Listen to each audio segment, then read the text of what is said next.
Hola a todos y bienvenidos a Nerdistas, tu podcast de cultura popular. Como siempre de este lado, Flor Ramírez los saluda y hoy estamos en el primer episodio de este 2018.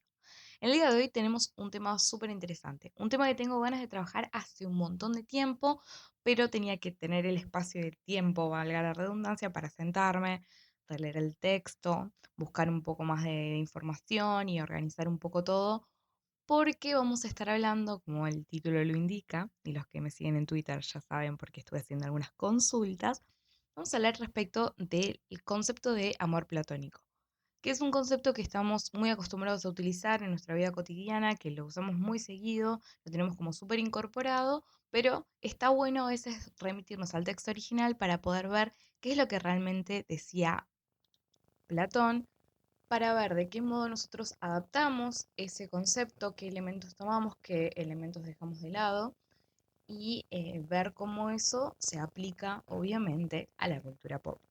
Antes de meternos específicamente en el texto del cual eh, salió la noción de amor platónico, que es el banquete, se llama el diálogo platónico, voy a hacer una mini introducción a Platón, a su pensamiento y la importancia de su pensamiento, como para que tengamos como un poco más de contexto al momento de meternos de lleno en el banquete. Platón obviamente es una figura fundamental del pensamiento occidental.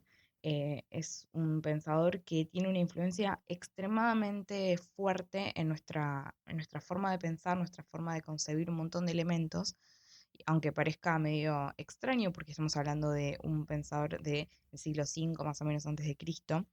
Y cuando nos empezamos a meter en su obra, vemos que muchísimas cosas que nosotros en la actualidad seguimos teniendo como muy presentes se derivan de sus ideas, de su pensamiento en general. Por un lado, tenemos asociaciones que se veían mucho en la cultura griega como lo bueno y lo lindo, no lo bello, como algo bueno necesariamente es una relación intrínseca, o sea, si algo es bueno, es bello y si es bello es bueno. Lo mismo con lo malo y lo feo, ¿no? Nos podemos remitir a los ejemplos más simples y más concretos cuando vemos películas de chicos. Siempre las princesas o los príncipes son buenos y son bellos, y tenemos a los malos que siempre son feos, tienen alguna característica desagradable, ya sea en su carácter y principalmente en su forma física, y es una forma clara de hacer las distinciones entre lo bueno y lo bello. Perdón, entre lo bueno y lo malo, entre lo bello y lo feo.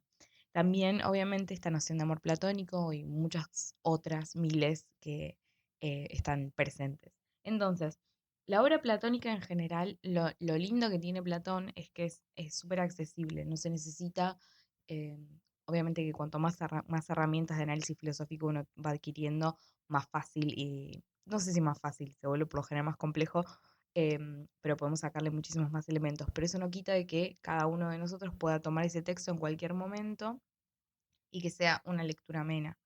¿Por qué? Porque los textos platónicos están escritos en forma de diálogo. Es muy fácil imaginarnos incluso como si fuera una especie de representación teatral. Por lo menos yo hacía eso cuando teníamos que leer Platón para la facultad. Y tiene varios, digamos, escribió un montón de diálogos a lo largo de su vida, y se suelen dividir, digamos, como todo, como todos los filósofos nos encanta clasificar, entre los diálogos de juventud, los diálogos medios y los diálogos de madurez. Entonces tenemos que los primeros diálogos que él escribe, donde la presencia de Sócrates es súper fuerte, son diálogos que son cortos, la mayoría son re lindos, tienen por lo general eh, que ver con el problema de la virtud, y tienen la característica de que suelen son, no, son efectivamente aporéticos. ¿Qué quiere decir aporéticos? Que se presenta un problema, se desarrolla ese problema, pero al final no encontramos la solución. No es que vamos a encontrar, no sé, tenemos siempre como preguntas que guían el diálogo, como que, a ver, qué es la belleza? O pues, qué es lo pío, y cosas así. Entonces, bueno, tenemos a Sócrates dialogando con otro personaje. Ese personaje considera que sabe la respuesta a la pregunta socrática, y cuando empieza a dar respuesta, Sócrates lo va refutando, pero al final no es que nos va a decir, bueno, lo pío es dos puntos, taca, taca, taca, lo que fuera. No sucede eso, sino que queda como siempre la duda, no hay cierre. Y eso es como la característica principal, que son aporéticos. Eso se ve mucho. Y eso son, la verdad que son re lindos de leer. Después tenemos los segundos, como la segunda gran parte de su obra, se llaman diálogos de transición. Y ya los diálogos de transición, estos diálogos como más de los medios, tienen muchísimo más presente como las ideas platónicas propiamente dichas, como son la doctrina de las ideas. A diferencia de los primeros, estos diálogos de transición empiezan a tener, por ejemplo, intereses que tienen que ver con los problemas políticos. Em, en cambio, los últimos, los diálogos de madurez, ya, digamos, se ven con muchísima claridad la doctrina de las ideas, que es como el punto central del pensamiento platónico. Y acá tenemos algunos de los diálogos más importantes, más reconocidos, que son el Fedro, el banquete, que es el que vamos a hablar un poco a continuación, y la República. Y existen, digamos, otros diálogos que se les suelen considerar como diálogos críticos, que son los últimos que escriben, en el cual empieza a rever y poner como en dudas algunas de las características propias de la doctrina de las ideas, pero bueno, eso no nos importa y es como textos que son más difíciles de leer, son más densos y demás. Pero bueno, como dije recién, El banquete es una de las obras más reconocidas de Platón, es un diálogo de madurez, es un diálogo que, si bien tiene su extensión, es hermoso de leer. La idea básicamente es que hay un banquete, por eso el nombre, y en ese banquete se surge esta idea de hacer encomios al amor, a Eros, al dios del amor. Entonces todos los personajes van tomando turnos y uno tras del otro va hablando respecto de Eros, cuáles son sus características, cuáles son, digamos, cuál es su origen, eh, todo lo que tenga que ver, distintas visiones respecto del amor. Entonces, ¿por qué es interesante? Porque lo que vamos a ver es que cuando uno piensa amor platónico, y lo digo en términos cotidianos, lo que estamos pensando es un concepto como si fuera un concepto único.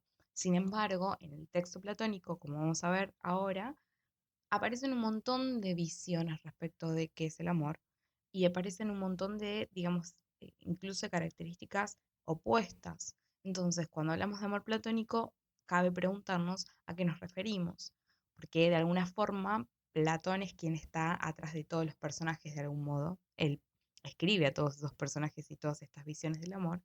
Entonces, tranquilamente podríamos considerar que todas estas visiones responden a la idea de que es para Platón el amor. Se podría argumentar también que en realidad la visión platónica del amor coincide con la visión socrática, que es obviamente su personaje predilecto porque es su maestro. Pero bueno, son temas que están abiertos a debate, no solamente en este contexto, que como ya saben, a mí me gusta abrir la conversación, sino, digamos, en círculos mucho más especializados. Como un pequeño disclaimer antes de empezar y meternos con el texto, es que no soy especialista en Platón bajo ningún punto de vista, y lo que voy a hacer en realidad es como una especie de resumen tratando de rescatar los elementos más importantes o que considero que son más importantes o destacados de las distintas visiones, como para ver qué de todo eso llegó a nuestra concepción actual de, digamos, de amor platónico. Lo que sí les recomiendo, si les gusta el tema y les parece interesante, es que lean El banquete, que es un texto hermoso, es uno de mis favoritos, y si bien no es extremadamente largo, así que es súper disfrutable. Ahora sí, vamos a meternos como que te mencioné, es un banquete, todos empiezan a hablar. El primero que habla, el primer orador es Fedro, que puede ser que les suene el nombre porque acabo de mencionar que hay un diálogo que se llama Fedro, que es también de este mismo periodo, y también trabaja mucho respecto de la figura de Eros y trabaja mucho con el alma. No nos vamos a meter ahí, podríamos hacerlo, pero tendría que tomarme más tiempo para releer el Fedro, que también es largo. Largo en comparación con el resto de los diálogos socráticos. Obviamente la República es 10.000 veces más largo. Textos como son algunos diálogos de juventud que llevan unas pocas hojas. Pero más allá de eso, primer orador, Fedro. Fedro entonces nos va a presentar a Eros como un dios extremadamente importante y nos muestra toda la genealogía. Entonces, lo va a ubicar como el dios más antiguo porque no se conocen sus padres, nunca los mencionan, entonces eso es razón por la cual Fedro considera que es uno de los dioses más antiguos. Entonces, es a causa de su antigüedad también que considera que nos da los mayores bienes, ¿no? Acá empezamos a ver estas asociaciones que empiezan a aparecer. Aquello que es más antiguo es de alguna forma como si fuera más primitivo, pero al mismo tiempo es lo que nos da los mayores bienes. Em, es el amor que guía a todos los hombres que tengan la intención de vivir noblemente. Acá también está esta idea de que, bueno, la nobleza está asociada de algún modo al amor. Lo que va a decir es que si, por ejemplo, sucediera que un hombre es descubierto haciendo algo feo o soportando que, digamos, que otra persona le haga algo feo a él sin hacer nada, no se dolería tanto como si fuese visto por a quien que ama, ¿no? Por aquel, perdón, que ama. Entonces, él considera que esto, por ejemplo, sería fundamental para tener como el mejor ejército posible. Si tuviéramos un ejército de amantes y amados, todos se portarían, digamos, rectamente, todos seguirían, digamos, el bien, porque estarían todo el tiempo con el miedo de, digamos, de ser juzgados por las personas, por la persona que aman, ¿no? Entonces, el amor engendra virtud y es esta virtud la que permite la amistad, la comunidad e incluso el Estado. Entonces estamos hablando de una especie de amor antropológico. Es muy linda la forma en la cual está escrito todo esto, ¿no? Por ello lo presento así, como muy eh, sacando muchas de las bellas palabras que usa Platón. Pero bueno, es esta idea de que el amor está de alguna forma relacionado intrínsecamente con la nobleza, esta idea de que va a doler más si soy juzgado por alguien que amo que si soy juzgado por otro. Y que entonces esta virtud que nos da el amor es la que nos permite vivir en forma ordenada, nos permite incluso vivir en comunidad, porque si todos nos comportamos de esa forma, entonces vamos a estar todos bien. El segundo orador es Pausanias. Pausanias va a trabajar sobre la idea de la dualidad de Eros. Entonces va a decir que hay un Eros que es vulgar y hay un Eros que es noble. Y Eros va a estar siempre asociado con Afrodita. Entonces va a trabajar también la idea de que existen como dos versiones o dos lados de Afrodita. Cada una va a tener su nombre. Y va a decir que uno es el Eros vulgar, que va a estar como unido con Pandemo, y el segundo va a ser el Eros noble, que va a estar relacionado con Urania. Entonces, el primero, este Eros vulgar, tiene como objetivo de alguna forma la satisfacción sexual y es el amor que es de los hombres ordinarios. Lo que tiene como característica principal, además de esto, digamos que lo vulgar viene de ahí, que solamente satisfacer un deseo sexual y demás, es que de este amor vulgar participan hombres y mujeres. Esto obviamente es un tema, empieza a andar en un territorio bastante complejo con la idea de la mujer, porque obviamente en la antigüedad la mujer no tiene el lugar que tiene hoy. Para Aristóteles, por ejemplo, la mujer es una propiedad del hombre, ¿no? Y está como al nivel del esclavo. O sea, eso está presente, hay que decirlo. Muchos considerarían que es anacrónico por ahí hacer una lectura de género respecto de esto. Em, yo estaría, por lo menos en este momento, inclinada a considerar lo mismo, pero no por eso tenemos que dejar de mencionarlo. Cierro como eh, la pequeña tangente de la que me fui. Entonces, volviendo, de este Eros vulgar van a participar tanto hombres como mujeres. Entonces, esta idea de, bueno, de la relación en pareja, si se quiere. En cambio, el amor elevado va a provenir de Urania y nos va a dar este Eros noble. Y lo que tiene como característica es que de este amor solo participan los varones. Entonces, ¿por qué? Porque el amor de este caso, es el amor hacia lo más fuerte y lo más inteligente por naturaleza, que para Platón obviamente es el hombre varón. Eh, entonces, este amor elevado va a tener como un motor el bien verdadero y la perfección del ser amado. Acá vamos a ver también una defensa de una práctica bastante polémica, que es la pederastia, que bueno, tiene que ver con la relación entre jóvenes y hombres mayores, y es esta idea de, bueno, el hombre mayor como que lo educa y entonces el joven obtiene conocimiento y el hombre grande como que disfruta de la juventud del otro. Un intercambio bastante bizarro, es una práctica que se usó mucho tiempo en la Grecia antigua, pero que ya en la época de Platón no era tan bien vista. No es que era algo súper defendido por todos, pero bueno, siempre Sócrates, el personaje de Sócrates, de alguna forma lo defiende. Y acá tenemos otro personaje que de alguna forma también lo está defendiendo con este argumento, con este encomio del Eros. Y lo asocia además a un amor noble, es aquello que es más elevado y que está por encima de la mera gratificación sexual, si se quiere, de los hombres ordinarios y el Eros vulgar. El tercer orador que aparece se llama Erixímaco y lo interesante es que nos presenta una versión médica respecto al amor porque él era un médico. Entonces, ahí va a aparecer el amor como un devenir del mundo físico y entonces la medicina es entendida como el conocimiento de las operaciones amorosas que hay en el cuerpo. Va a tomar la idea del eros dual que había presentado con anterioridad Pausanias y lo va a aplicar a la medicina. Entonces, el buen médico va a ser aquel que va a ser capaz de distinguir entre el amor bello y el amor feo.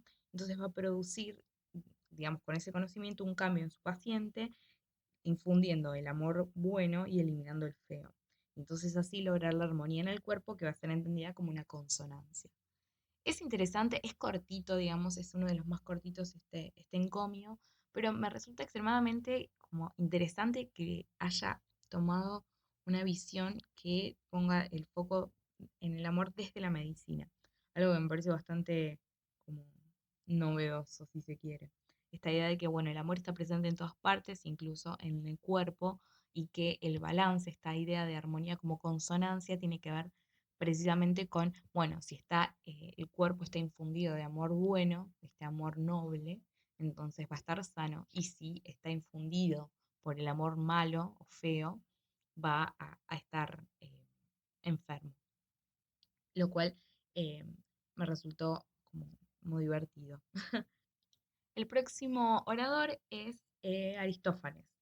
Y Aristófanes nos va a presentar a Eros como el más filántropo de todos los dioses. Va a decir que es el que brinda el mayor auxilio de los hombres y lo que hace es remontarse al momento mitológico en el cual existían tres sexos, que era el femenino, el masculino y el andrógino.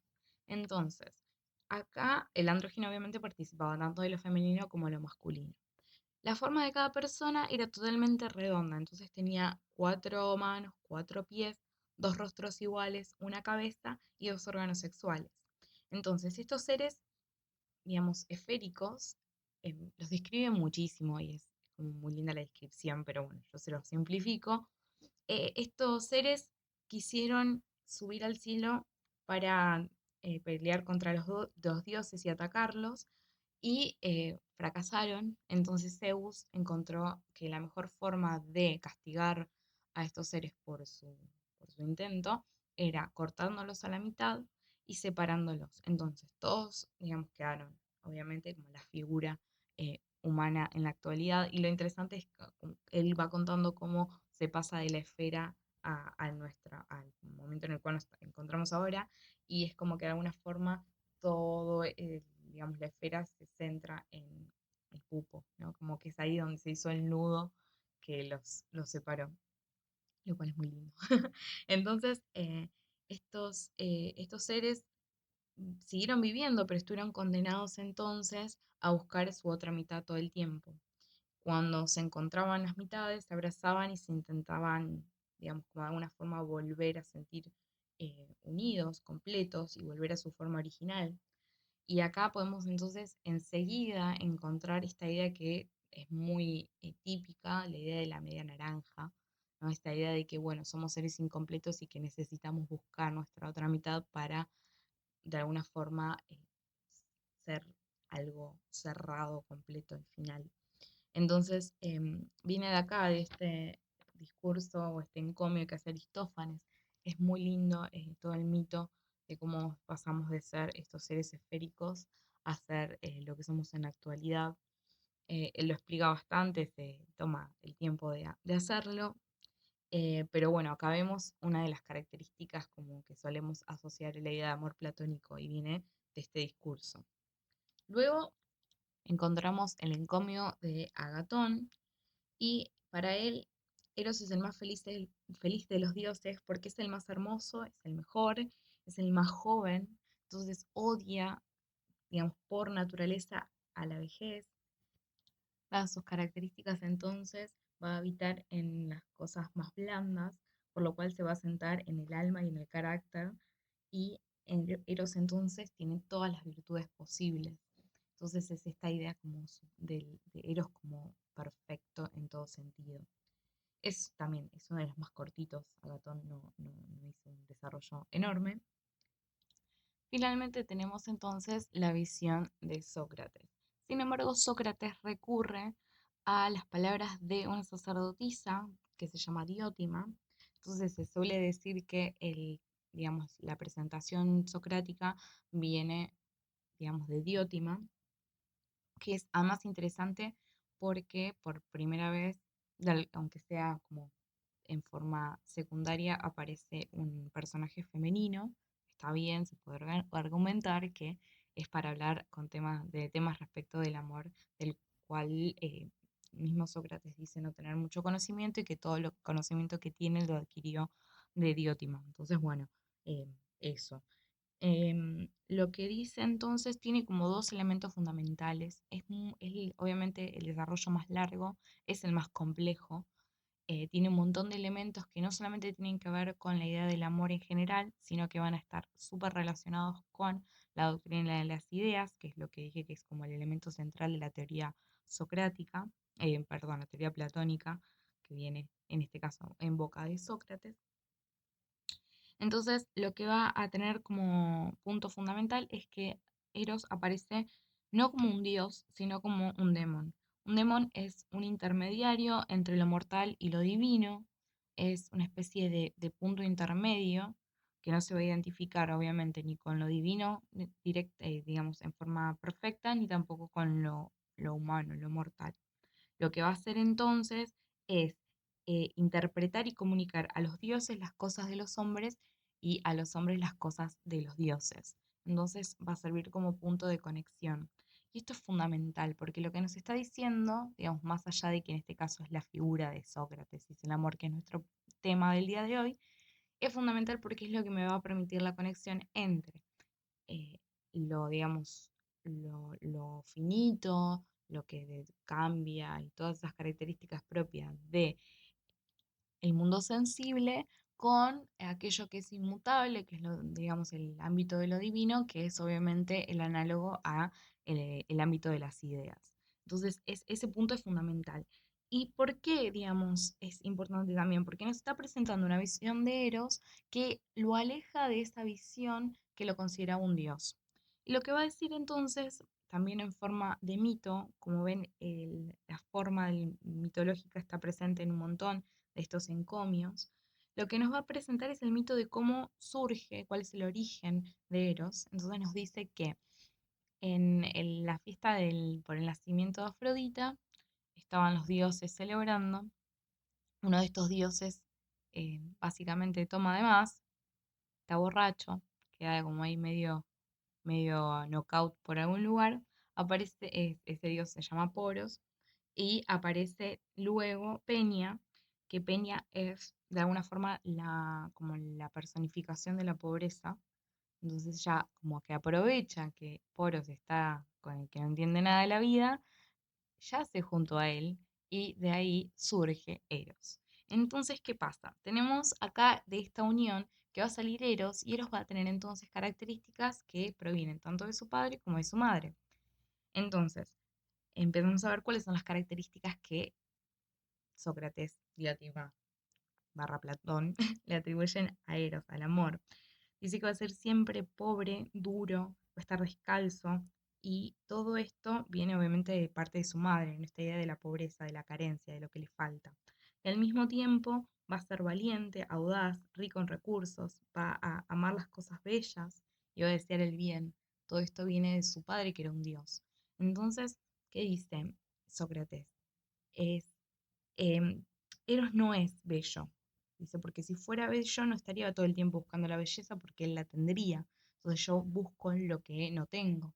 Entonces no tiene belleza, no tiene sabiduría, entonces la busca todo el tiempo. Eso hace que no pueda ser un dios porque los dioses son sabios, los dioses son bellos. Entonces, acá vemos por qué Eros no puede ser considerado un dios. Dios entendido como los griegos entendían a los dioses. Ama a lo bello y ama al conocimiento y el bien porque él no lo tiene consigo. Siempre está asociado a, obviamente, a Afrodita, porque él es concebido también en el momento del nacimiento, en la celebración del nacimiento. Por eso también siempre está esta relación con lo bello. Y es la carencia entonces lo que lo mueve y obviamente como lo mueve a Eros, también de alguna forma va a mover a los hombres. Y esto es fundamental para el segundo elemento importante, entre tantos otros que aparecen, en la descripción de Eros, que tiene que ver con esta idea de que el amor empieza, digamos, como amor a un cuerpo bello, ¿no? Es el cuerpo bello de una persona específica. A medida que ese amor va creciendo, uno empieza a entender que eso mismo que hace bello a un cuerpo, hace bello a todos los cuerpos. Entonces paso como de amar al individuo, ese cuerpo específico, a todos los cuerpos bellos. Entonces ahí ya tengo como una comprensión mucho más grande. Empiezo de alguna forma a tener más conocimiento, me acerco paulatinamente hacia la verdad. Entonces esta idea de la búsqueda de conocimiento, la idea de buscar la verdad, están presentes en este como movimiento, este camino que nos propone el amor, Eros. Ese, ese amor por los cuerpos bellos, si bien es más elevado que el cuerpo individual, es superado por el amor a las bellas almas, a las bellas ideas, los bellos razonamientos. Todas estas cosas empiezan, son, digamos, más importantes o son mejores precisamente porque son duraderas. La gran diferencia entre el alma y el cuerpo tiene que ver precisamente con que el cuerpo cambia, se modifica, está sujeto al devenir, es decir, pasan los años y el cuerpo se va modificando, mientras que el alma no, el alma es del ámbito de lo inmutable. Como consecuencia, cuando uno ama al alma, está amando a aquello que permanece, aquello que se mantiene estable y no aquello que hoy está y mañana no, como es el caso del cuerpo. Entonces, por eso es un amor mucho más profundo, que trasciende la barrera de lo físico y que está más allá de eso. Entonces, finalmente es posible de esta forma, llegaríamos entonces como al nivel más alto de amor, que está ya en el ámbito de las ideas. Es llegar a la idea de belleza en sí y entender que, digamos, que hay algo que hace que el cuerpo bello, para después los cuerpos bellos, el alma bella, los bellos razonamientos, todas esas cosas son bellas porque pertenecen, porque participan de la idea de belleza. Entonces, ese camino que está planteando, digamos, Sócrates, que viene de la mano del amor, de Eros como el guía, como el motor de este movimiento, nos está llevando desde lo concreto del ámbito sensible, si se quiere, hacia el mundo de las ideas, el ámbito de las ideas, donde están las cosas que, digamos, de las cuales depende el mundo en el que nosotros vivimos. Entonces, esa posibilidad existe porque hay algo en el medio que nos permite la comunicación, y ese algo es el amor. Entonces, el amor no solamente tiene que ver con el amor romántico, ¿no? El amor a una persona y demás, como veníamos pensando, el amor en el resto de los encomios, sino que además encontramos una fuerte relación entre el amor y la búsqueda de la verdad, la búsqueda del conocimiento, esta idea de elevarnos, ¿no? Y de llegar a conocer, digamos, las cosas tal cual son, llegar a la verdad con mayúscula, ¿no? Porque nosotros tenemos que recordar esto, por ahí está bueno siempre traerlo a colación, que para Platón existe el mundo sensible, que es el cual nosotros vivimos y el cual nosotros habitamos, y existe el mundo inteligible, que es el de las ideas. Las ideas son de alguna forma el modelo del cual el mundo sensible es mera copia. Entonces, nosotros cualquier tipo de conocimiento que podamos llegar a tener del mundo sensible, a los ojos de Platón, no es conocimiento, es mera apariencia, es algo que no es real, porque la realidad no está acá, sino que está en el ámbito inteligible. Entonces, la posibilidad de conectar esos dos mundos, como mal a veces se le dice, es por medio del amor. Entonces el amor está fuertemente relacionado con la búsqueda de conocimiento, con el hacernos mejores a los hombres, hablando de los hombres en general, eh, a todos los humanos, si se quiere, para evitar el género. Entonces, estas son como las visiones del amor que están presentes en el banquete. Muy, muy resumidas, no me metí de lleno muy profundamente en ninguna en particular. Si a alguno le gustaría escuchar algo más profundo, dígame, siempre lo podemos tramitar. Pero bueno, me gustaría entonces tomar esta idea de amor platónico teniendo en cuenta que es lo que nosotros cotidianamente asumimos como amor platónico. Estuve haciendo algunas preguntas, no tanto en Twitter esto, pero por ahí más en mi círculo de amistades y familiares, etcétera. Y les pregunté qué es lo que consideraban qué características consideraban que el amor platónico tenía. Entonces hice como una pequeña listita que me encantaría que ustedes también participen agregando más cosas si se les ocurren, y lo mismo con los ejemplos que voy a trabajar algunos, pero me encantaría juntar muchos más ejemplos y tal vez, si les interesa, hacer como una segunda parte. Eh, Antes de empezar con esta lista del amor y demás, me gustaría recordarles que, ya saben, nos pueden encontrar básicamente en todas las redes sociales. Estamos hablando de Twitter, Instagram, Facebook, Tumblr, Google Plus, creo que no me olvido ninguna. En todas ellas nos buscan como Somos Nerdistas, van a ver nuestro logo, que no es que está mal su feed, lo hemos cambiado, lo hemos actualizado un poco para darle como una especie de lavada de cara. También pueden visitar nuestro sitio web www.somosnerdistas.com. Ahí siempre van a encontrar todas las novedades, todos los episodios están subidos ahí. También pueden escuchar nuestros capítulos en iVoox y también en Mixcloud y en Spreaker. Así que ya saben, pueden básicamente encontrar nerdistas en todas partes.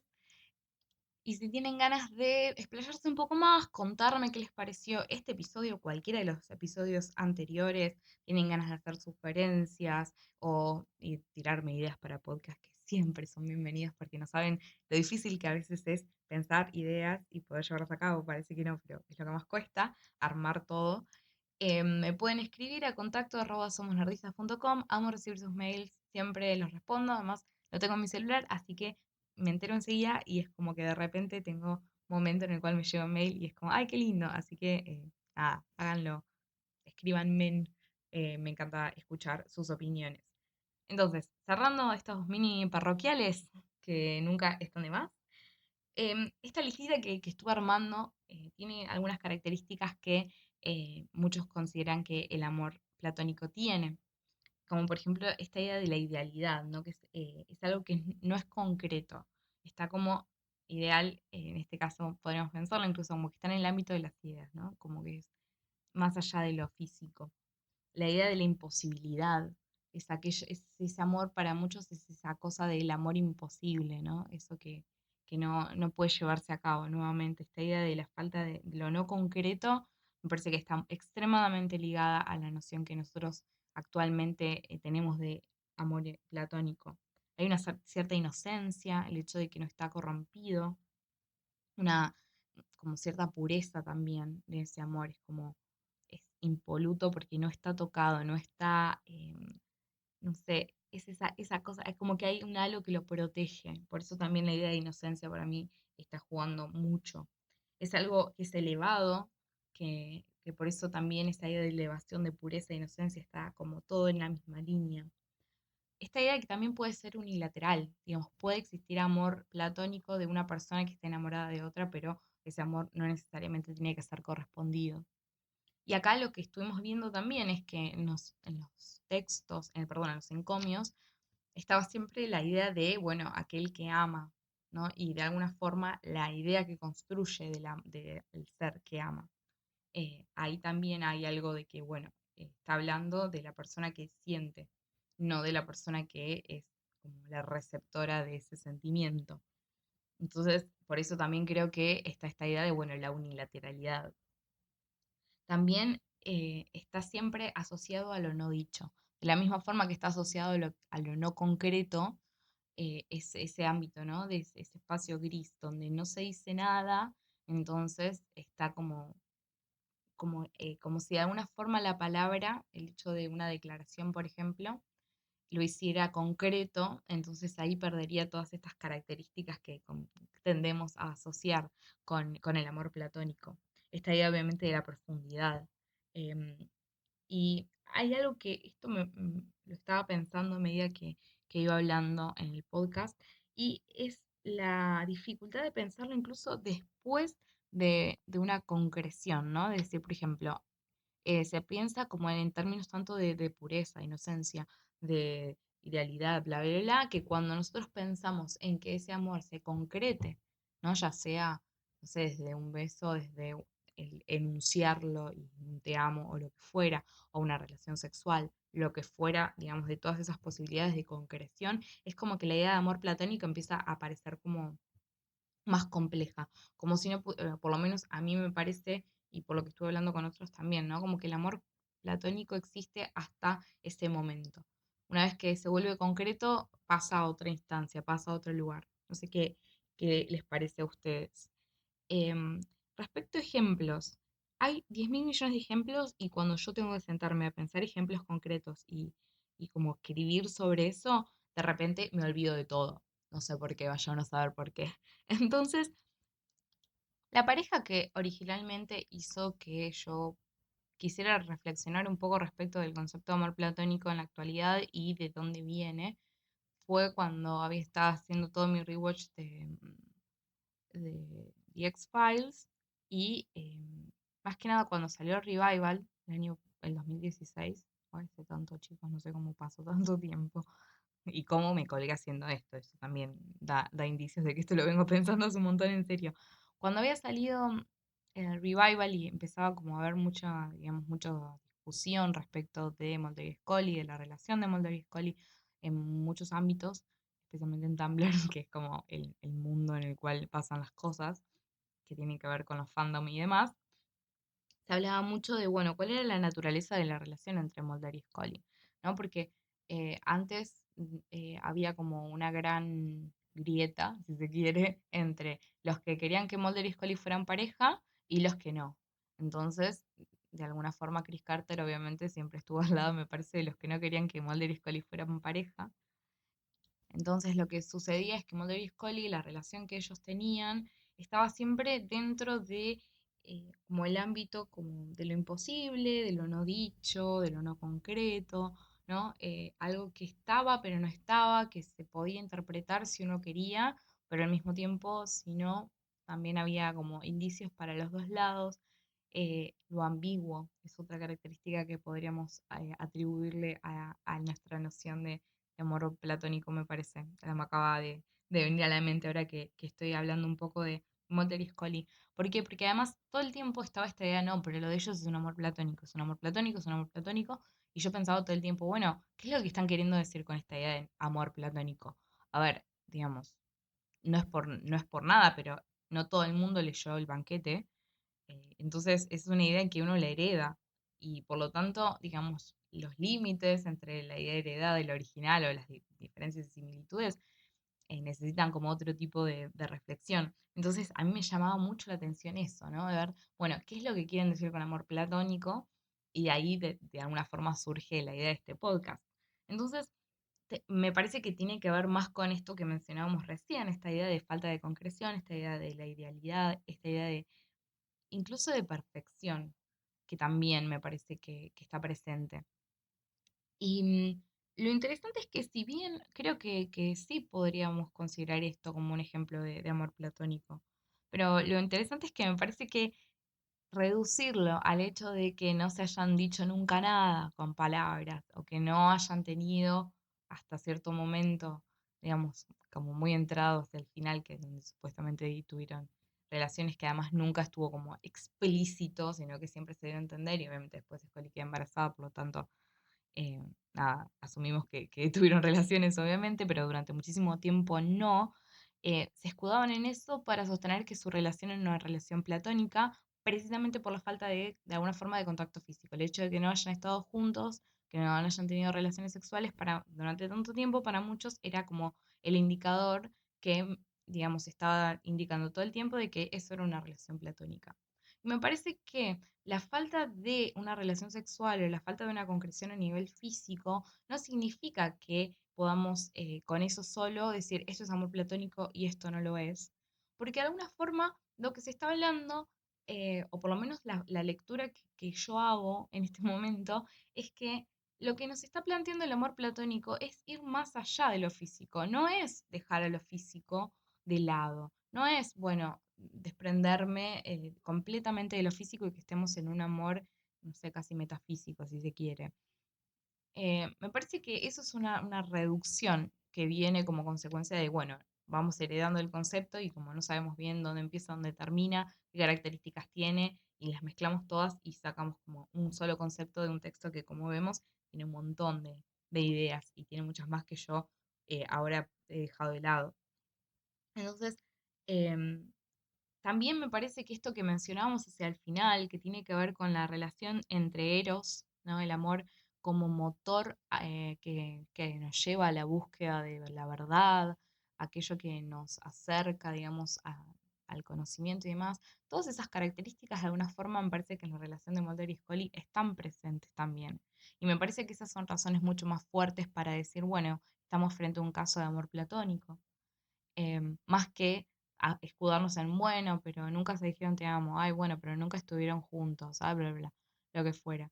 Eh, hay muchas formas de decir las cosas y hay muchas formas de expresarlas, entonces, digamos, como alejarnos completamente o desestimar el contacto físico es una simplificación que me parece que, si bien podría, digamos, tendríamos que admitir que cierta validez tiene, me parece que siempre está bueno como pensarlo en forma más profunda. Y bueno, o sea, sobre eso hay miles de casos más. A mí me estuve preguntando en Twitter, los que me siguen en Twitter y lo saben, y algunos de ustedes se recoparon un montón y me mandaron ejemplos de, o sea, yo solamente pedí ejemplos de amor platónico, porque me interesaba no solamente el ejemplo en sí, sino también la justificación, por decirlo de alguna forma, que me daban de por qué consideraban que el ejemplo que me estaban mencionando calificaba como amor platónico. Entre ellos, bueno, Carlos Sotres me mandó a Chloe Sullivan, ¿se acuerdan? En Smallville. Y me gustó lo que me dijo respecto, dice, ella siempre sacaba su mejor versión para ayudarlo. Y esto me hizo acordar a lo que mencionábamos respecto de la perfección en el discurso de Pausanias, ¿no? La perfección del ser amado, ¿no? Y esta idea también de que, bueno, sacar la mejor versión de uno, evitar de que el otro me vea haciendo algo malo, todo eso también de alguna forma está relacionado con lo que veníamos trabajando en algunos de los encomios. Y bueno, mucho más no voy a agregar porque yo hace muchísimos años que yo vi Smallville en su momento, obviamente estaba como en la edad justa para ver Smallville, pero digamos no tuve tiempo de ponerme a como hacer una especie de rewatch de las primeras temporadas, que es donde Carlos sugería que estaban los ejemplos más claros de la noción de amor platónico y por qué consideraba que Chloe, enamorada, digamos, de Clark, era un ejemplo de amor platónico. Pero está buenísimo porque vemos que puede además esta idea estar en cualquier tipo de contexto. Otro ejemplo súper interesante me llegó por parte de Raquel, arroba ratona de TV, que es una colega podcaster también, tiene su podcast que lo pueden encontrar obviamente como Ratona de TV, súper recomendable, trabaja mucho sobre la televisión, que a ella obviamente le encanta igual que a mí, entonces reflexiona mucho y está buenísimo, así que vayan y escúchenlo después de que escuchen este episodio. Y ella me mandó un ejemplo que tenía que ver con la animación de un manga, perdón si me estoy equivocando, no conozco mucho sobre el tema, no quiero meter la pata, no quiero ofender a nadie tampoco, y que se llama Candy Candy. Y les voy a leer el mensaje porque ella me mandó ese ejemplo y yo como no conocía de qué se trataba ni cómo tratar de meterme en ese mundo, le pedí por favor si podías, digamos, explicarme un poco por qué consideraba que eso era un ejemplo de amor platónico. Así que, con su permiso, que ya se lo pedí, les voy a leer el mensaje que dice lo siguiente. Hola, hola. Ahora sí trataré de explicar lo del amor platónico, porque después de contestar, hasta yo misma me quedé pensando si de verdad aplicaba como tal o no. Pero ahí va. Candy conoce a Terry desde la escuela. llevan una relación muy de pubertos que se gustan, el medio patán pero guapo, ella ingenua pero ahí sigue. Y conforme pasa la trama de la caricatura, se muestra como esta relación se compuso de momentos poco físicos, dice, un beso y ya, y después se separan. Se comunican por cartas, se tratan de ver de vez en cuando, pero se aman. Al final de la caricatura, él se queda con una chica enamorada, obsesionada con él, que sufre un accidente y queda paralítica, por lo que eso la obliga a quedarse con ella, y Candy, que sigue siendo ingenua y buena onda a pesar de que ya han pasado varios años, prefiere dejarlo ir y quedarse sola. Hasta ahí la sinopsis de la relación, dice. Ahora bien, ¿por qué creer que es platónico? Creo que para empezar, porque nunca se conocieron bien, y ambos se quedaron enamorados de la idea de lo que fueron los pocos momentos de la historia en la que estuvieron juntos. Con los años se ha entendido, porque lo viví en la vida real, como nos pasó a la mayoría, que las relaciones donde no convives y uno se aferra más o vives del sueño de lo que fueron, no es realmente una relación. Y dice, me da otros ejemplos, dice, de pronto me hace pensar en el ejemplo de The Wonder Years, donde Kevin y Winnie son novios eternos de la escuela, pero no se quedan juntos al final. Ambos idealizaron, pero sí convivieron, suspiraron uno por el otro, pero a pesar de hacer su vida después, cada quien por su lado, sí se conocieron, sí tuvieron más recuerdos, sí tuvieron contacto físico. Y acá hay muchos elementos que me parece que tienen que ver con esta noción que estamos tratando de delimitar de alguna forma respecto de qué es lo que nosotros hoy consideramos que es amor platónico.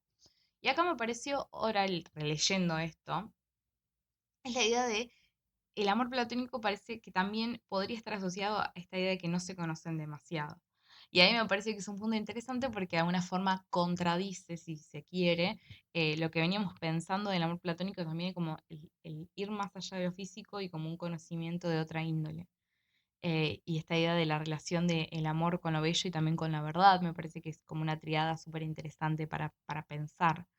Entonces, me parece que era interesante, por eso le pedí permiso para leer el mensaje completo, porque tiene también algo el amor platónico en nuestra visión cotidiana de, bueno, esta idea de, bueno, como venimos mencionando, la imposibilidad, lo ideal, aquello que digamos que también, por eso yo hoy mencionaba la ambigüedad, la falta de contacto físico, que también acá está presente, y esta idea que es más contemporánea también de que uno en realidad se construye imágenes, ¿no? De las personas. De la misma forma que nosotros presentamos una fachada frente al mundo, de la misma forma que nosotros lo hacemos, los otros en realidad lo que están haciendo es recibir una imagen.